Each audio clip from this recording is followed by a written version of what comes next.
We don't have anything against plants, but we think they may have something against us. Let's talk about that.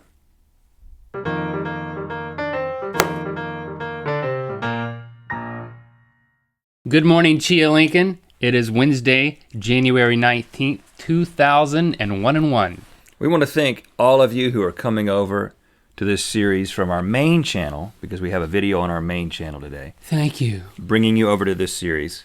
This is Good Morning Chia Lincoln. Those of you who have been faithful viewers for the past 2 weeks or so, thank you. Welcome back. I lift my glass to you people, and I take a sip of coffee. Good Morning Chia Lincoln is a talk show of sorts where Link and I don't have guests. We just talk to one another, and we're going to talk about things as long as our Chia Lincoln is growing. Maybe longer. Who knows? People are asking for this thing to go longer, and your comments are valuable. Every weekday, we'll be making these videos for you, at least until this guy does something crazy. Now, we're going to check in, as we always do, with Chia Lincoln at the end of the episode, but I just want to go ahead and say at the top of the episode that I'm not very happy with Chia Lincoln's performance to date.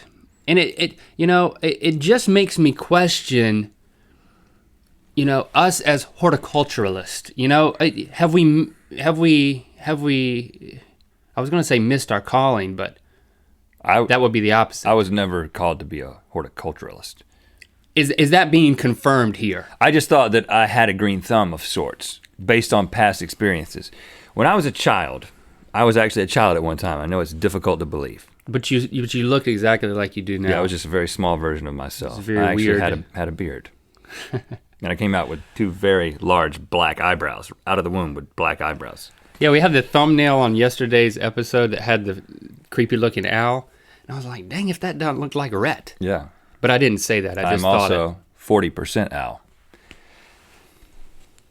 When I was a child, I was like, I want to plant something. I want to change the world. Actually, I didn't. It had nothing to do with the world. It was just, I want to plant something. I want to see something grow. And there was a spot on the side of my parents' house down in Bowie's Creek, North Carolina, where Now, what grade is this? Second. Okay, so we've known each other for a year at this point. Yeah. And I'm like, I want to plant something, and there's this spot where there used to be a bush in my parents' side yard, and now there's not a bush there. I'm gonna go and find a bush.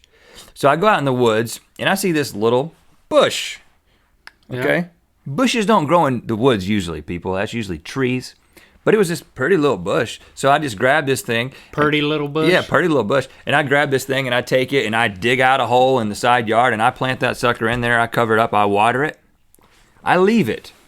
You didn't cultivate it? No, I left it for 25 years. So we go back to Rhett's house, visit his parents or something. I grew up at the house. I mean, I saw the progress of this thing. Yeah, but I go back, and me not seeing the progress, but knowing what you did, remember from grade school, you came to school one day in the lunchroom, you're like, I planted a bush. Like it was the best thing ever. Yeah. I'm like, whatever. Changing the world. So, I visit his house. I never look over there until one day I notice there's like a cedar tree growing right beside the house, like out like this. No, it grows directly up. It doesn't? Yeah, and if you go to my parents' house Maybe today, it's the house that's leaning. If you go to my parents' house today, you'll see there's a nice little house. Why did they plant that 40-foot tall cedar tree right next to it, as if it were a bush? The apex of my parents' roof is right here on the side of the house, and then like 7 or 8 feet above that is the top of the cedar tree that I planted when I was in 2nd grade. And it's like, I think it's ruining the foundation. I bet it is. I think they need to get the thing removed, but they feel like they would hurt my feelings if they cut it down because it's like Rhett's bush. Maybe they don't even know that it's there. No, they know. Maybe they haven't looked on that side of their house. When you really grow accustomed to something, you don't look at it anymore. It's just like, parents, your house is kind of being uprooted by a 40-foot tall cedar tree. Maybe you should do something about that. But so much success with me and trees. That's some support for us to be able to do this Chia Lincoln thing. I also I built my own little 2-foot by 2-foot garden in the side yard and planted a watermelon in there in like 4th grade. And it grew one watermelon this big, like a mini watermelon. I took it in the house and sliced it up and ate it all myself. I don't think So you're trying to say that you grew a mini watermelon. I think what you did is you failed at growing an actual watermelon. No. It was intentional. Okay, I've been good at this. That calls into question that, but I've never planted anything. My wife plants a garden and I'll eat some stuff out of it, but I might dig a hole or two for her. But I've never claimed to be a horticulturalist or that it was my calling in life. But we did cut down a tree once. What grade do you think this was? Sixth grade? Sixth grade. Sixth grade. Rhett and I and our other friend Ben Greenwood. He was like the wilderness man. He was like Bear Grylls of Bowie's Creek, North Carolina. He had all these great ideas. We'd go over to his house and he'd be like, let's dam up this creek today. Or let's buy kayaks and go down the river at flood stage. Yeah. Or in sixth grade, living on the edge. We go over to his house one day and he says, I've got this axe. Let's chop down a tree. Yeah, and so the three of us... Great idea. The three of us are like, yeah, this is great. We just go out into the woods. I'm not proud of this, but I will say that I did plant a tree, people. So I had the right to cut one down. My tree contribution to the earth right now is net 0, okay? Yeah, and I guess mine is -1 if the tree actually came down. So we'll reveal that now. The tree did come down. But how big was this tree? I would say 600 feet tall. No. Realistically. I gotta lie realistically. I would say it was that big around. It was like an oak tree. 3 sixth grade boys with one axe, handing this axe off to one another. It took us all day. But it was like we didn't take any water out there. It was just like, gotta cut down this tree. Why? Because it's fun. No breakfast, no lunch, no water, no. Doesn't it look like it's fun? It was. I'm having a blast. I remember. That's how we talked in sixth grade. We would wedge this thing out. I remember thinking it was never going to fall down. We were going to have to quit, but like Ben was not a quitter. But it was so. Think about this is dangerous. We didn't know which way it was going to fall, and if it had fallen, there's 3 of us. It could have easily killed all of us. Oh yeah, and I remember we kept all of a sudden it was like, hold on, we've been chopping away for like literally 6 hours. Like, stop! Do you hear that? You just hear a little creak. It sounded like it was groaning.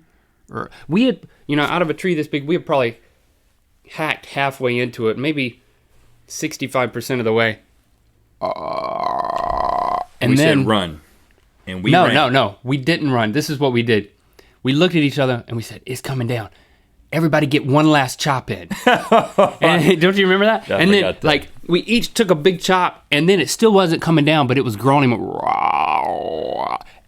And you remember the girl from Grudge? Yeah. You remember what we did then? We each drop kicked the tree. How do you remember all this? I distinctly remember it. Like one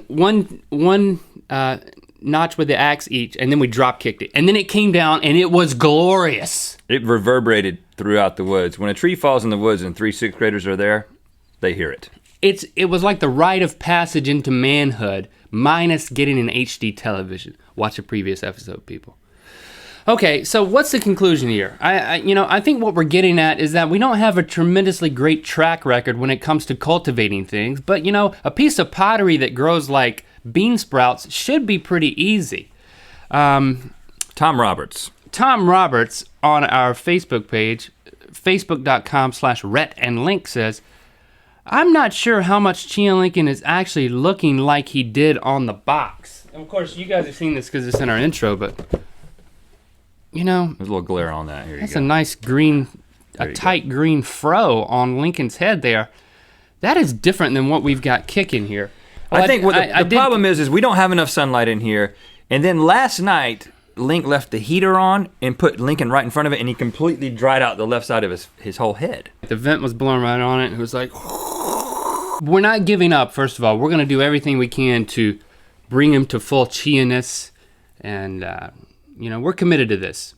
Join us tomorrow. Join us every weekday here at Rhett and Link 2 for Good Morning Chia Lincoln in his growth and possibly demise. We'll see.